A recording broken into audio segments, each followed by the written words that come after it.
Hello students, welcome back to my channel. आज की video में हम करेंगे रिवीजन हाफ ईयरली असेसमेंट के कंप्लीट सिलेबस की। आप पहले वीडियो देख चुके होंगे। हाफ ईयरली असेसमेंट में क्या सिलेबस आना है, क्या क्वेश्चन पेपर पैटर्न होगा, वो सारा मैं बता चुकी हूँ। और आज की इस वीडियो में जितने भी आपके MCQs आने हैं वो आपको पता ही होगा कि 15 मार्क्स के जो है 1 मार्कर क्वेश्चंस आएंगे।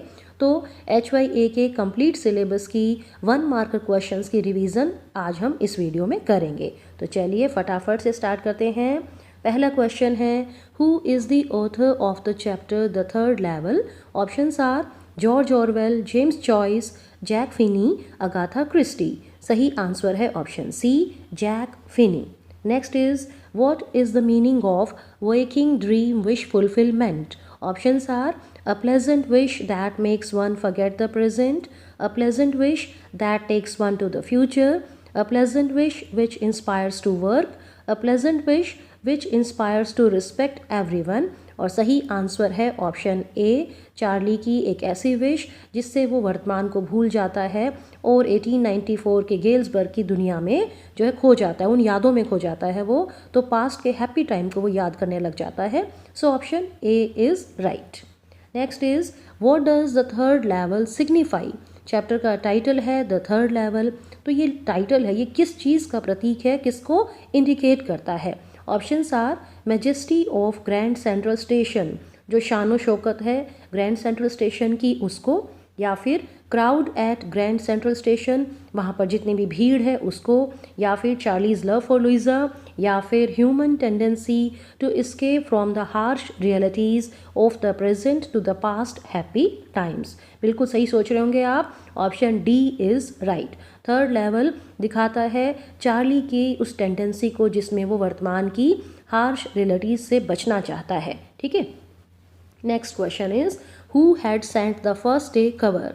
चार्ली को फर्स्ट डे कवर मिलता है, उसके ग्रैंडफादर के नाम था, वो एड्रेस था, और जो है वो किसने भेजा था? Sam's father, Sam's uncle, Louisa, Sam a psychiatrist and Charley's friend. सही आंसर है ऑप्शन डी, सैम जो एक मनोचिकित्सक था, चार्ली का फ्रेंड भी था, वो गेल्सबर्ग में पहुंच जाता है और वहां से जो है लेटर लिखता है। Option D is right. Next is, what was Sam invited for according to the letter? अब सैम जो है लेटर में बताता है कि he is enjoying the life in Galesburg, उसे बहुत अच्छा लग रहा है, और वो चार्ली को लिखता है कि तुम थर्ड लेवल को ढूंढते रहना, ज़रूर आना यहाँ पे। और वो साथ ही बताता है कि उसको एक पार्टी के लिए इनविटेशन मिला है। तो कौन सी पार्टी के लिए इनविटेशन मिला था उसे? For a T party, for a bachelor party, for a dinner party, for a lemonade party. इसका भी सही आंसर है option D, for a lemonade party. Next जो है हमारा चैप्टर स्टार्ट हो जाता है the tiger king.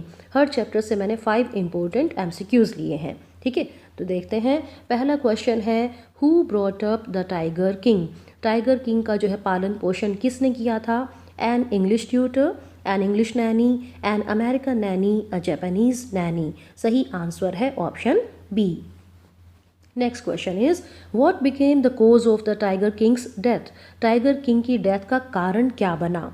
A tiger from his wife's state. अब देखो, टाइगर किंग ने शादी की थी और कंडीशन क्या थी? उसको एक ऐसे स्टेट से लड़की चाहिए थी, प्रिंसेस चाहिए थी, जहाँ जो है बहुत सारे टाइगर्स हों, बिकॉज उसने पहले ही जो है 70 टाइगर्स को वो मार चुका था। अब उसे 30 टाइगर्स और मारने थे क्योंकि प्रोफेसी को रॉन्ग प्रूव करना था। ठीक है, तो आपका ऑप्शन है कि क्या उसकी वाइफ के स्टेट से किसी टाइगर की वजह से मरा था वो, या फिर option B, a tiger in his own state, उसके अपने स्टेट के टाइगर से, या फिर the tiger searched by the dewan, या फिर the wooden tiger.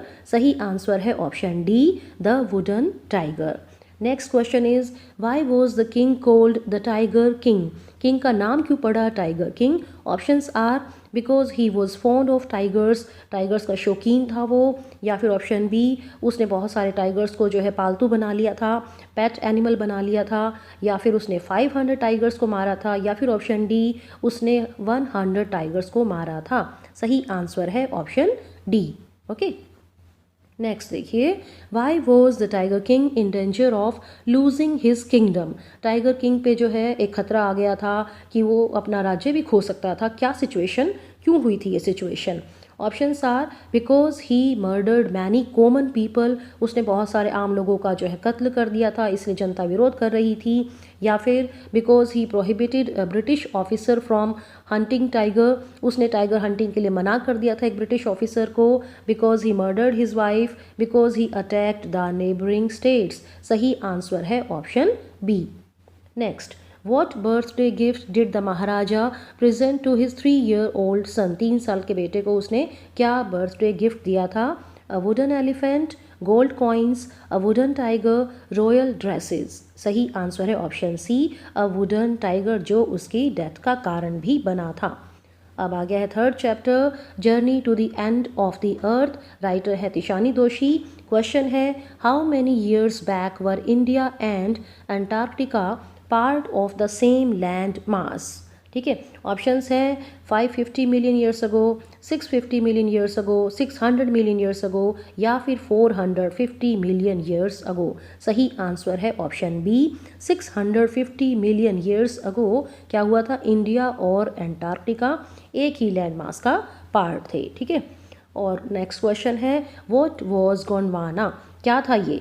N ancient tourist place, an ancient city in Antarctica, an ancient super continent, या फिर ऑल ऑफ दीज। सही आंसर है option C, an ancient super continent, जिसका हिस्सा थे कौन, इंडिया और एंटार्क्टिका। ठीक है, next, What was the objective of the Students on the Ice program? Students on Ice ये प्रोग्राम था, इसका ऑब्जेक्टिव क्या था, क्या एम था, क्यों स्टूडेंट्स को वहाँ पर ले जाया गया था? Options are to make them travel, to make them see white expanse in the form of ice, to make them think differently, to save the planet, to horrify them. अब जो ये विज़िट थी ये बच्चों को ये सिखाने के लिए थी कि जो है कितना पोल्यूशन बढ़ रहा है, ग्लोबल वार्मिंग का कितना एक थ्रेट है धरती के, प्रेजेंट पास्ट फ्यूचर को समझा रही थी ये विज़िट। तो सही आंसर है ऑप्शन सी, इसका ऑब्जेक्टिव था बच्चों को ये बताना, स्टूडेंट्स को ये सिखाना कि कैसे धरती को बचाया जा सकता है।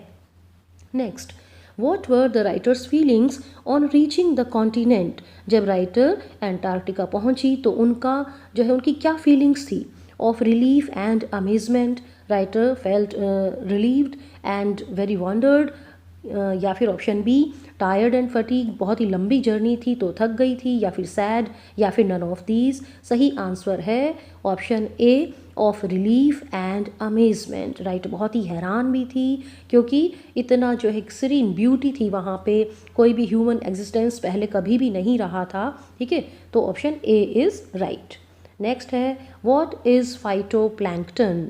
Name of an ocean, microscopic grass, name of a rock, all of these. सही आंसर है ऑप्शन बी, समुद्र में जो घास थी, ग्रास थी, माइक्रोस्कोपिक, उसको कहा जाता है फाइटोप्लैंक्टन। ठीक है, option B is right. Next आ गया चैप्टर दी एनिमी। राइटर है पर्ल एस बक। क्वेश्चन है, what does the chapter the enemy revolve around? इसकी जो है सेटिंग क्या है, क्या बैकग्राउंड है? Options are war between Israel and America, war between Japan and America, या मलेशिया एंड अमेरिका, या फिर मलेशिया एंड जापान। सही आंसर है ऑप्शन बी, जापान और अमेरिका के बीच में जो युद्ध था वो बैकग्राउंड है इसकी। नेक्स्ट क्वेश्चन है, why did doctor Sadao go to America? Doctor Sadao America क्यों गए थे, क्या काम था? अपने फ्रेंड से मिलने, ट्रैवल करने, या फिर उनके फादर की विश थी कि वो वहाँ पर जाके सर्जरी एंड मेडिसिन की स्टडी करें, या फिर अपनी वाइफ हना से मिलने के लिए? सही आंसर है option C, to study surgery and medicine, which was his father's wish. Next question is, what kind of a person was Sadao's father? Sadao के फादर कैसे व्यक्ति थे? हंसमुख थे, सीरियस थे, बहुत स्ट्रिक्ट थे, या फिर एक सच्चे देशभक्त और ट्रेडिशनल थे? सही आंसर है option D, a true patriot and traditional man. Next question is, why was doctor Sadao not sent to the battlefield? जब स्टोरी स्टार्ट होती है तो हमें पता लगता है कि डॉक्टर सडाव को बैटल फील्ड में नहीं भेजा जा रहा, क्या कारण था? Because he did not love his country, because he was a coward, because he was supposed to offer his services to the general who was in pain, या फिर none of these। सही आंसर है option सी, general को किसी भी समय surgery की ज़रूरत पड़ सकती थी और वो ट्रस्ट करते थे डॉक्टर सडाव पर ही, इसलिए उनको जो है बैटल फील्ड में नहीं भेजा गया। Option C is right. Next, what did doctor Sadao give to the white man, doctor Sadao ने वाइट मैन की जो है भागने में, एस्केप करने में हेल्प की थी, और जाते उन्होंने क्या क्या दिया था वाइट मैन को? His boat, food to eat, flash light to use in distress, या फिर ऑल ऑफ दीज। सही आंसर है option D, all of these. Visitors की बुक के हो गए 4 चैप्टर्स आएंगे, ठीक है। अब जो है फ्लैमिंगो की बुक से हमारे क्वेश्चन स्टार्ट होते हैं, और इसका क्वेश्चन है for the last 2 years where did all the bad news come from. ये चैप्टर है द लास्ट लेसन, और इसके राइटर है अल्फोंसे डोडे, ठीक है। क्वेश्चन है कि पिछले 2 सालों से बुरी खबरें आ रही थी, कहाँ से आ रही थी? Options are classroom, school, the open field, the bulletin board. सही आंसर है option D, the bulletin board. Next question, what was unusual about M Hamel's dress. M Hamel की ड्रेस के बारे में क्या अनयूजुअल था, नरेटर ने क्या फील किया? Options are he was wearing clothes he wore on inspection और प्राइज डेज। उस दिन एम हैमल ने वो ड्रेस डाली हुई थी जो वो अक्सर जो है इंस्पेक्शन या फिर प्राइज डेज पर डालते थे, या फिर उन्होंने ट्रेडिशनल फ्रेंच क्लोथ्स डाले हुए थे, या न्यू आउटफिट थे, या फिर डर्टी क्लॉथ्स डाले हुए थे। सही आंसर है option A. Next question, why did M Hamel blame the parents. M Hamel ने जो है उस दिन खुद को भी दोषी माना, पेरेंट्स को भी माना, बच्चों को भी बहुत कुछ सिखाया। तो क्वेश्चन है कि पेरेंट्स को क्यों ब्लेम किया था? Options are because they preferred children to work in farms, because they were not strict, because they did not love French language, because they were cruel. सही आंसर है ऑप्शन ए, क्योंकि उन्होंने बच्चों को फार्म्स में भेजना, काम करवाना, उसको ज़्यादा इंपॉर्टेंस दी थी। Next, What order had come from Berlin? Berlin से क्या ऑर्डर आया था? To close the school, to teach German in the schools of Alsace and Lorraine, to punish M. Hamel, to open a new school. सही answer है option B, Alsace and Lorraine के schools में बता दिया गया था कि फ्रेंच की टीचिंग नहीं होगी, केवल जर्मन भाषा ही पढ़ाई जाएगी। Option B is right. Next, who were sitting on the back benches of the classroom. Classroom के बैक बेंचेस पर कौन बैठा हुआ था? नए टीचर्स आ गए थे, या सोल्जर्स थे, या स्टूडेंट्स थे, या फिर गांव के लोग आए हुए थे? सही आंसर है ऑप्शन डी, गांव के लोग आए थे। एम हैमल जो है 40 ईयर्स से अपनी सर्विसेज दे रहे थे, पढ़ा रहे थे स्कूल में, तो उनके लिए जो है वो बहुत ही थैंकफुल थे, इसीलिए वो वहाँ पर आए थे, ठीक है। Option D is right. Next questions हमारे स्टार्ट हो जाते हैं सेकंड चैप्टर से, lost spring stories of stolen childhood. Writer है अनीस यंग, ठीक है। क्वेश्चंस हैं, what does the title lost spring symbolise. किस चीज़ का प्रतीक है ये title? Options are lost memories of the past, lost blooming childhood, lost money, lost destiny. सही आंसर है option B, lost blooming childhood. Spring season क्या है? वो सिंबल है खुशियों का, ठीक है। तो वो जो है किसका अगर लाइफ में देखें तो childhood is the best period of human life, so option B is right. Next, what is the meaning of Sahib's full name. Sahib Alam, Sahib का फुल नेम था साहिब आलम। इसका मीनिंग क्या है? Lord of the city, lord of the universe, lord of the slum, all of these. सही option है option B, lord of the universe. आप मुझे comment करके बताइएगा कि आपके ऑप्शंस जो हैं, आप जो भी आंसर सोच रहे हैं क्वेश्चंस को सुनते ही देखते ही, वो आप सही आंसर दे रहे हैं क्या, कितने सही आंसर दे रहे हैं? ओके, चलिए जी। नेक्स्ट क्वेश्चन है, where was Saheb employed at. Saheb को कहाँ पे नौकरी मिली थी, कहाँ पे काम मिला था? Sweet shop, tea stall, jewellery shop, medical shop. सही आंसर है option B, a tea stall. Next, what compels every family to be a bangle maker in Firozabad. Firozabad जो बैंगल्स के लिए फेमस है, वहाँ पे हर दूसरा परिवार जो है चूड़ियाँ बनाने के ही काम में लगा हुआ है।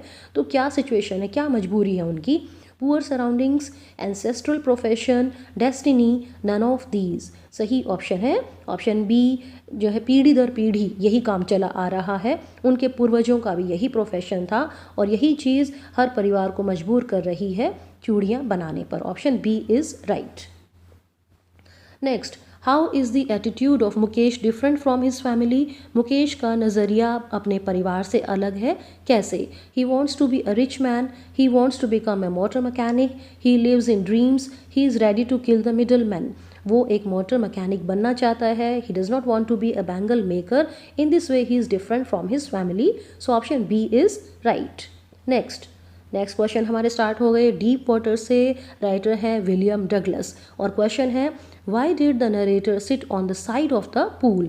कौन से पूल की बात हो रही है? YMCA pool. ठीक है, तो नरेटर जो है स्विमिंग स्टार्ट कर देते हैं और लेकिन एक दिन जब वो जाते हैं तो पूल के साइड में ही बैठे होते हैं। क्यों? To enjoy the beauty of the pool, to wait for the coach to arrive, to prepare himself mentally to enter the pool alone. He was afraid of entering the pool alone. Pool की beauty को enjoy कर रहे थे, coach का इंतज़ार कर रहे थे, या फिर खुद को मेंटली तैयार कर रहे थे कि अकेले ही पूल में जाना है, या फिर उन्हें पूल में जाने से डर लग रहा था। Option D is right. Next, what did the big bruiser of a boy do. क्या जो मिस एडवेंचर हुआ था YMCA पूल पर, लड़के ने क्या किया था? He showed his rippling muscles, he picked the narrator and tossed him into the deep end of the pool, he frightened the narrator, none of these. सही आंसर है ऑप्शन बी, उसने narrator को उठाया और पूल के deep and में उछाल के फेंक दिया था। Next, Roosevelt's opinion on fear is that. और ये क्वेश्चन आपको इस चैप्टर का मैसेज भी बताता है। रूजवेल्ट की ओपिनियन क्या थी डर के बारे में? पहला option, fear is inevitable in life. Fear को आप अवॉइड ही नहीं कर सकते लाइफ में। Option B, one should not let fear enter one's mind. हमें अपने माइंड में फियर को एंट्री देनी ही नहीं चाहिए। Option C, fear is an emotion of destruction. विनाश का प्रतीक है, विनाश की भावना है। One should be scared of fear. Fear से डरना चाहिए। अब देखो, अगर आप फियर द फियर, इसके लिटरल मीनिंग पे नहीं जाना, इसका मीनिंग क्या है कि हमें डर को एंट्री नहीं देनी चाहिए। Option B is right. Next, how did Douglas handle the old sensation of fear. अब डगलस ने अपने आप को जो है डिसाइड कर लिया था कि अच्छा स्विमर बनना ही है, तो वो लेक वेंटवर्थ में भी गए, बहुत जगह उन्होंने ट्राई किया, लेकिन डर जो है पुराना ही सेंसेशन वापस लौट के आ जाती थी। तो फाइनली उन्होंने अपनी ओल्ड सेंसेशन ऑफ फियर को कैसे हैंडल किया? He avoided it, he remained indifferent to it, he addressed it, he submitted to it. सही आंसर है ऑप्शन सी, उन्होंने अपनी डर की फीलिंग को एड्रेस किया कि तुम मुझे अब और नहीं डरा सकते। तो सही आंसर है option C. Next, why did the narrator go to swim at Lake Wentworth. Finally जो है स्विमिंग सीख ली थी नरेटर ने, तो वो लेक वेंटवर्थ में अपनी जो है देखने गए थे स्विमिंग के लिए। तो क्यों, रीज़न क्या था? ऑप्शंस हैं, to honour the efforts of his swimming instructor. Instructor ने उनको बहुत अच्छा स्विमर बना दिया था, उनके एफर्ट्स को ऑनर करने के लिए। या फिर वो श्योर होना चाहते थे कि उन्होंने अपने जो है डर को ओवरकम कर लिया है या नहीं। या फिर ऑप्शन सी, जो भी लोग उन पर शक कर रहे थे उनको अपनी स्किल दिखाने के लिए। या फिर option D, on of these. सही आंसर है ऑप्शन बी, वो खुद जो है श्योर होना चाहते थे whether he had overcome his fear of water और नॉट। ठीक है, नेक्स्ट चैप्टर आ गया है द रैट ट्रैप। राइटर है सेल्मा लेगरलॉफ और क्वेश्चन है the story the rat trap is set amidst the iron mines of which country? England, Sweden, Netherland, Germany. सही आंसर है ऑप्शन बी, स्वीडन की iron mines में ये story set की गई है। Next question is the theme of the story is that the essential goodness in human being can be awakened through money, understanding, love, या फिर both B and सी। हर इंसान के अंदर एक बेसिक गुडनेस होती है, उसको अवेकन किया जा सकता है, जगाया जा सकता है अंडरस्टैंडिंग से और प्यार से। सो option D is right. Next, Y was the old crofter so talkative and friendly with the peddler. Old crofter ने बहुत ही अच्छा वेलकम किया पैडलर का, उसके साथ अच्छे से बातें भी कर रहा था, बहुत फ्रेंडली हो गया था। व्हाट वॉज द रीज़न, क्यों था वो ऐसा? Options are, because he lived there alone, क्योंकि वो अकेला था, वहाँ पे अकेला ही रहता था। Because the peddler was his old friend, peddler उसका पुराना दोस्त था। Because he was happy to get someone to talk to, उसे जो है बड़ी खुशी मिल रही थी कि कोई तो आया, किसी से तो बातचीत करेगा। या फिर option D, both A and C. सही आंसर है option D, both A and C. अकेला था और उसे कोई बात करने के लिए मिल गया था। Next, choose the statement that is not true about the peddler. Peddler के बारे में कौन सी बात सही नहीं है? नॉट ट्रू, ये आपने छांटना है, ओके, चूज करना है। Options are, the peddler was enchanted by the physical beauty of Edla. Peddler जो है एडला की ब्यूटी को देख के बहुत ही प्रभावित हो गया था, आकर्षित हो गया था। या फिर option B, the peddler feels guilty for stealing the crofter's money, peddler बड़ा दोषी महसूस करता है अपने आप को कि उसने क्रॉफ्टर के पैसे क्यों चुराए, या फिर पैडलर कैप्टन की तरह ही एक रिस्पेक्टफुल लाइफ जीना चाहता है, पैडलर दुनिया को रैट ट्रैप से कंपेयर करता है। अब देखो ऑप्शन बी, सी, डी, ये तीनों बातें तो बिल्कुल ठीक हैं, लेकिन चैप्टर में कहीं भी ऐसा जिक्र नहीं है कि he was attracted by the physical beauty of एडला। So option A is right. ठीक है, it is not true about the peddler. Next, who brought about a change in the life of the peddler, peddler की जो है essential goodness को awaken किया था, उसकी life में चेंज आ गया था। Who was responsible for this positive change in his life? Options are the crofter, the iron master, the master smith, none of these. अब देखो एडला थी जिसकी वजह से पैडलर की लाइफ में चेंज आया था, एडला यहाँ पे ऑप्शन में नहीं है, so option D, none of these is right. ठीक है, चलिए जी, अब हम पहुंच गए हैं इंडिगो चैप्टर। राइटर है लुई फिशर और क्वेश्चन है, why did Rajkumar Shukla come to the Congress session? Rajkumar Shukla Congress session में क्यों आए थे? To hire a lawyer against landlord system, to accompany Gandhi ji, to go to other parts of India, to complain about the injustice faced by the farmers of Champaran, all of these। सही answer है option सी, वो गांधी जी को बताना चाहते थे कि चंपारण के किसान कितना अन्याय जो है सहन कर रहे हैं, उसकी शिकायत करने आए थे वो। ठीक है, next, the farmers found blank to be their champion, किसानों को किस में अपना चैम्पियन नज़र आ रहा था? Options are Rajkumar Shukla, Rajendra Prasad, lawyers, Gandhi ji. सही आंसर है option D, Gandhi ji. Next, which country developed synthetic indigo, कृत्रिम नील का आविष्कार जो है, विकसित जो है, किसने कर लिया था? Germany, Britain, Japan, China. सही आंसर है option A. Next, which disciple of Gandhi ji volunteered for teaching the villagers of Champaran, Champaran के जो गांव वाले थे उनको पढ़ाने के लिए गांधी जी के कौन से शिष्य जो है अपनी स्वेच्छा से आ रहे थे? Mahadev Desai, Narhari Parikh, Devdas, both A and B. Gandhi ji के दो डिसाइपल आए थे, Mahadev Desai and Narhari Parikh, so option D is right, Devdas उनके बेटे का नाम है। Next, who taught the ashram rules on personal cleanliness and community sanitation, गांव वालों को क्लैनलीनेस के बारे में, सैनिटेशन के आश्रम रूल्स जो है किसने सिखाए थे? कस्तूरबाई, गांधी जी, राजेंद्र प्रसाद, देवदास। सही ऑप्शन है ऑप्शन ए, कस्तूरबाई। अब देखो बच्चों, हर चैप्टर के जो है आपने डिटेल में एक्सप्लेनेशन पढ़नी है या एमसीक्यूज़ भी रिवाइज करने हैं तो सारी वीडियोज़ का लिंक आपको डिस्क्रिप्शन बॉक्स में मिल जाएगा। ओके, अब आ जाते हैं हम पोएट्री सेक्शन पर। वीडियो थोड़ी सी लंबी हो जाएगी but you will be confident. ठीक है, वीडियो को देखने के बाद आपको अच्छा लगेगा कि हाँ अच्छे से रिवीजन हो गई है। First poem, My Mother at 66 by Kamla Das. And the question is, what does the poem My Mother at 66 talk about? Natural process of aging, the fear of losing a dear one, fear of water, both A and B. And the right option is option D.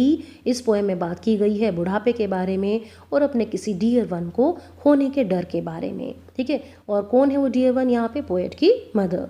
Next, what do the expressions doze and open mouthed describe about the poet's mother? दो जो है expressions आते हैं कि she was dosing और उनका mouth जो है खुला हुआ था, इससे क्या पता लगता है? She is sleeping and relaxing, she is tired of travelling, she is not in a mood to talk to her daughter, she is aged and tired. सही आंसर है option D. Next, which poetic device is used in the following expression? Smile and smile and smile। In जो है इस expression में कौन सी poetic device जो use की गई है? दिखाई दे रहा है कि words are being repeated, so option B, repetition is right. Next, what were the poet's parting words? Take care Amma, go back Amma, get well soon Amma, see you soon अम्मा। पोएट जो स्माइल किए जा रही थी और उन्होंने कहा था सी यू सून अम्मा, सो option D is right. Next, keeping quiet के क्वेश्चन पे पहुंच गए हम। पैब्लो नेरुदा है पोएट इसके। And the question is, what should not be confused with total inactivity in the poem Keeping Quiet? Now see, in this poem the poet advocates for introspection, but he says this concept of introspection should not be confused with total inactivity. वो किसी भी तरीके से total inactivity को support नहीं करना चाहते हैं, so option A, introspection is right. Next, why does the poet wish to go at the end of the poem, poet जो है लास्ट में कहते हैं कि मैं चलता हूँ, आप कीजिए अपना काम ये, ठीक है। तो क्यों, उनकी इच्छा क्यों है वहाँ से जाने की? ऑप्शंस देखते हैं। The poet has already invested enough time, poet ने पहले बहुत टाइम लगा दिया है। Option B, the poet will move on and seek to inspire others, poet जो कहते हैं कि मैं आगे जाऊँगा और दूसरों को इंस्पायर करूँगा। The poet does not believe people will be quite, poet को यकीन नहीं कि लोग चुप हो जाएंगे। या फिर पोएट जो है लोगों के नेगेटिव एटीट्यूड से डिस्टर्ब होकर जा रहे हैं। और सही आंसर है option B, the poet will move on and seek to inspire others. Next, which types of words are discussed in the poem, poem में कौन से वर्ड्स का जिक्र किया गया है? Verbal, green, words with gas and fire, या फिर both B and C. And the right option is option D, green words. Green word का मतलब यही है जो एनवायरनमेंट के अगेंस्ट हैं, उसको पॉल्यूट करने वाले हैं, words with gas and fire है। So option D is right. Next, which symbol of nature is used in the poem to convey the idea that there is life under apparent stillness, poem में जो convey किया गया है कि बिल्कुल जब ऊपर से स्टिलनेस दिखाई दे रही है तो इसका मतलब ये नहीं कि वो चीज़ डेड हो गई है, बल्कि उसमें ज़िंदगी है, लाइफ है। तो ये आइडिया कन्वे किया गया है नेचर के सिंबल से। तो कौन सा सिंबल यूज़ किया गया है? The moon, the sun, the stars, the earth. And the right answer is option D, the earth. The earth can teach us a lesson, है ना, ये लाइन आई थी पोएम में।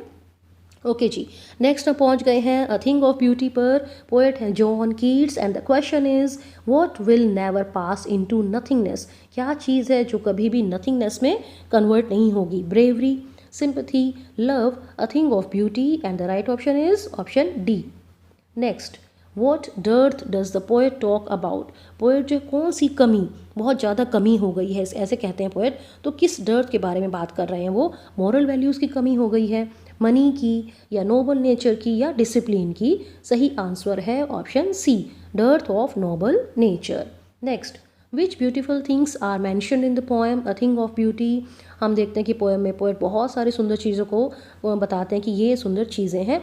तो कौन सी सुंदर चीज़ें हैं? The sun, daffodil flowers, musk roses, all of these. सही आंसर है option D, all of these. Next, the poet defines beauty as an eternal source of joy और ऑफ मनी और ऑफ फेम और नन ऑफ दीज। सही answer है option A, the poet defines beauty as an eternal source of joy. A thing of beauty is a joy for ever, है ना, ये कहते हैं पोएट। चलिए जी, नेक्स्ट पोएम है a road side stand and it is composed by Robert Frost. And the question is where was the new road side stand put up, नया road side stand कहाँ पे लगाया गया था? Behind the house, in front of the house, at the door of the house, beside the house. And the right option is option B, in front of the house. Next, what does the road side stand owner pray for, road side stand owner वो किस चीज़ के लिए pray करता है? कि गर्मी से छुटकारा मिल जाए, चैरिटी में गिफ्ट मिल जाए, मनी मिल जाए, या फिर स्टॉपिंग ऑफ कार्स। सही आंसर है ऑप्शन डी, वो चाहता है कि कार्स रुकें और जो है हमसे कोई सामान खरीदें, उसके बाद उनको पैसा मिले, उनको फ्री में जो है गिफ्ट्स या पैसा नहीं चाहिए। Next, the expression calculated to suit them out of their wits shows that the poor people are being blank, manipulated, fooled, duped, all of these. ये लाइन दिखाती है कि गरीबों के साथ क्या किया जा रहा है, उनको मैनिपुलेट किया जाता है, मूर्ख बनाया जाता है, धोखाधड़ी की जाती है, या फिर ऑल ऑफ दीज। सही आंसर है option D. Next, who swarm over the lives of the poor people, गरीब लोगों की जिंदगियों पर कौन मंडरा रहा है? Greedy good doers, beneficent beast of prey, both A and B, neither A nor B. And the right option is option C, both A and B. तो हमने लिटरेचर के जो है सारे क्वेश्चंस कवर कर लिए फ्लेमिंगो और विस्लर के। अब हम पहुंच गए हैं ग्रामर पर। ग्रामर पर देखो, हर टॉपिक की जो है अलग से एमसीक्यूज़ की वीडियो है, और इसके अलावा मैंने एक वीडियो और बनाई हुई जिसमें सभी टॉपिक्स को इकट्ठे ही लिया हुआ है, तो आप उसकी भी जो है उसको भी देख के रिविज़न कर सकते हैं। चलिए जी, पहले मैंने क्वेश्चंस लिए हैं नरेशन पर based. He said face is the index of mind. Now see the reported speech indicates a proverbial truth, ठीक है। तो जो जहाँ पे हिस्टोरिकल ट्रूथ आ जाए, यूनिवर्सल ट्रूथ आ जाता है, वहाँ पे टेंस चेंज नहीं होता है और सैड सैड ही रहेगा। आंसर होना चाहिए he said that face is the index of mind. अब देखो ग्रामर के जो है MCQs है उनको सॉल्व करने का तरीका है कि आप सीधा ही सेंटेंस को देखते ही अपना आंसर लिख लो साइड में, ठीक है, और फिर या फिर जो एक एक ऑप्शन को देखोगे जैसा आपको ठीक लगे। तो यहाँ पर देखो आंसर होना चाहिए he said that face is the index of mind. कौन से ऑप्शन में दिया हुआ है? It is given in the option B, ठीक है, so B is right. Next, the teacher said Akbar defeated Hemu in the second battle of Panipat. ये भी जो हिस्टोरिकल ट्रूथ है, कोई चेंज नहीं आएगा। आंसर होगा the teacher said that Akbar defeated Hemu in the second battle of Panipat. ये दिया हुआ है ऑप्शन बी में, ठीक है। आगे देखिए, he said to her has Radha invited you to the dinner. अब देखो क्वेश्चन है ये, तो सीधी सी बात है कि said to will be change into asked. He asked her, B में दिया हुआ है ही टोल्ड हर, बी को काट दो। सी में ही एडवाइज्ड हर, इसको भी काट दो। ऑप्शन ए को देख लेंगे हम। सबसे पहले आंसर वैसे हम अपने आप बनाते हैं, ही आस्क्ड हर। अब नेक्स्ट रूल सुन लो कि जब रिपोर्टेड स्पीच हेल्पिंग वर्ब से स्टार्ट होती है तो हम इफ़ लगाते हैं, कोमा, इन्वर्टेड कोमास को हटा के। He asked her if, okay. Has have change हो जाते हैं हैड में। Radha had invited, you will be changed according to her. Her हो गया ये to the dinner. Option A बिल्कुल ठीक है, he asked her if Radha had invited her to the dinner. अब डी ऑप्शन में देखो राधा हैज़ था, इसलिए गलत है, okay. Next, they said to us how have you solve this सम। इसमें भी क्वेश्चन आ गया है। अब क्या होगा कि अगर जो है कोई वर्ड आ जाता है तो हम वर्ड को एज इट इज़ रखते हैं। रिपोर्टेड स्पीच में जो हमारा इंटरोगेटिव वर्ड है उसको एज इट इज़ रखते हैं। दे आस्क्ड अस, हाउ को ऐसे ही रखा, फिर हैव जो है हैड में चेंज होना है, लेकिन उससे पहले हम सिंपल सेंटेंस बना देते हैं उसका, ठीक है। तो आंसर होना चाहिए they asked us how we had solved that sum, और ये दिया गया है ऑप्शन डी में। They asked us how we had solved that sum. Next, imperative sentence है रिपोर्टेड स्पीच में। The old beggar said to me give me some money please. Answer होगा the old beggar requested me to give him some money, and it is given in the option B, ठीक है। चलिए, tense, she write a letter to her father last evening. जैसे ही last आपको दिखाई देना verb की सेकंड फॉर्म लगती है, ठीक है, पास्ट इंडेफिनिट होगा, तो आंसर होना चाहिए रोट, और ये है ऑप्शन डी में दिया हुआ है। Option D is right. Next, I iron my clothes when my friend visited my house. जब मेरे फ्रेंड ने जो है मेरे घर में आया तो मैं कपड़े प्रेस कर रहा था या कर रही थी, ठीक है, तो पास्ट कॉन्टिन्यूस हो गया है। आंसर होना चाहिए वॉज आयरनिंग, और ये दिया हुआ है ऑप्शन ए में ही। ऑप्शन ए ठीक हो गया इसका। नेक्स्ट है, if you blank help her she would have got first division. अब देखो जब प्रिंसिपल क्लोज में वुड हैव प्लस जो है थर्ड फॉर्म दी हुई हो तो आगे इफ़ वाली क्लोज में हमेशा ही क्या आएगा? हैड हेल्प्ड, ठीक है, ये रूल होता है। If you had helped her she would have got first division. Next, I blank watch this movie several times आ गया तो प्रेजेंट परफेक्ट यूज़ होगा, और प्रेजेंट परफेक्ट का मतलब है सब्जेक्ट प्लस हैज़ और हैव प्लस वर्ब की थर्ड फॉर्म। इसका मतलब आंसर होना चाहिए I have watched. Next, they blank play cards since 10 AM। वो सुबह 10 बजे से जो है कार्ड्स खेल रहे हैं। इसका मतलब प्रेजेंट परफेक्ट कॉन्टिन्यूअस। आंसर होगा they have been playing. Option D is right. Modals, blank that he were here at this time exclamatory mark, wish है एक, ठीक है, कि काश वो यहाँ पे होता इस टाइम, तो ऐसे सेंटेंसेस में आता है would. Option D is right. Next, work hard lest you blank fail. Lest दिखाई दे रहा है, सीधा सा शुड लग जाएगा, ये भी रूल है, ठीक है, option A is right.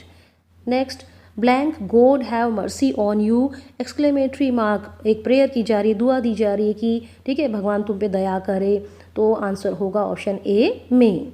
Next, you blank hurry, there is plenty of time. Options are must, need not, can, need. तुम्हें जल्दी करने की ज़रूरत नहीं है, बहुत टाइम है। Option B is right, need not. Next, you blank stop smoking as you are suffering from cancer. Should, need not, must, will. अब देखो शुड और मस्ट में क्या डिफरेंस होता है? मस्ट क्या नेसेसरी, जब बात यहाँ पे आ जाए कि तुम्हें स्मोकिंग छोड़नी है क्योंकि you are suffering from cancer, so option C must is right. Next, active passive voice, why did you not run a race. अब देखो दो टॉपिक मैं जो है लास्ट के आपके लिए छोड़ रही हूँ। आंसर की मैं आपको दे दूंगी लास्ट में। सभी रूल्स आपको पता है, अगर नहीं पता है तो हर टॉपिक की वीडियो को देखो और प्रैक्टिस करो, ठीक है। हिंट देती जाती हूँ आपको। इसमें देखो डिड आ गया है तो पास्ट कॉन्टीन्यूस है और पास्ट इंडेफिनिट है और उसको चेंज करते हुए वॉज या वर लगता है, ठीक है। तो ऑप्शंस देखना। नेक्स्ट है the boys are laughing at the beggar, present continuous है, is am are plus being plus third form, ठीक है। Next kindly grant me leave, imperative sentence हो गया, या रिक्वेस्टेड आना चाहिए, ठीक है। चलिए जी, नेक्स्ट है whom did you see there, whom है तो who में चेंज हो जाएगा। देखो कौन सा ऑप्शन ठीक है, ठीक है। चलिए जी, नेक्स्ट है लास्ट टॉपिक है ये articles. Rice cost 60 rupees blank kilo. अब यहाँ पे ब्लैंक का मतलब पर किलो, ठीक है, कि 1 किलो चावल का रेट है 60 rupees. Next tallest boy of our class won the race. जब सुपरलेटिव डिग्री होती है तो क्या आता है आर्टिकल, ठीक है। I go to blank hospital every day to see my aunt. अब देखो कहीं पे भी जाने की बात आती है तो प्राइमरी फंक्शन होता है और सेकेंडरी फंक्शन होता है। यहाँ पे प्राइमरी का मतलब क्या होना चाहिए, हॉस्पिटल में अगर आप खुद के ट्रीटमेंट के लिए जा रहे हैं, ठीक है, तो द नहीं आता। और सेकेंडरी फंक्शन हो कि आप किसी से मिलने जा रहे हैं तो द आता है। ये तो मैंने बता ही दिया आपको। चलिए जी, next Himalayas are the highest mountains in the world, ये आप अपने आप कीजिएगा। और लास्ट में आपके लिए ट्रिकी सेंटेंस छोड़ा है मैंने, blank English is the language of blank English, ठीक है। अब इंग्लिश यहाँ पे 2 बार आया है तो एक जगह मतलब है इंग्लिश लैंग्वेज और एक जगह वहाँ के लोग, अंग्रेज व्यक्ति, ठीक है। इंग्लिश जो है अंग्रेज़ों की भाषा है, ठीक है। तो यहीं पे इस वीडियो की जो है डिस्कशन ख़त्म होती है। हाफ ईयरली असेसमेंट में जितने भी टॉपिक्स आने हैं उनके एमसीक्यूज़ की हमने रिवीजन कर ली है और सेकंड पार्ट में हम 2 मार्कर 3 मार्कर क्वेश्चंस की डिस्कशन करेंगे। So stay connected and don't forget to subscribe to my channel. Annual exam तक हम ऐसे ही मिलकर तैयारी करते रहेंगे। Best wishes for half yearly exam. Thank you very much for watching this video.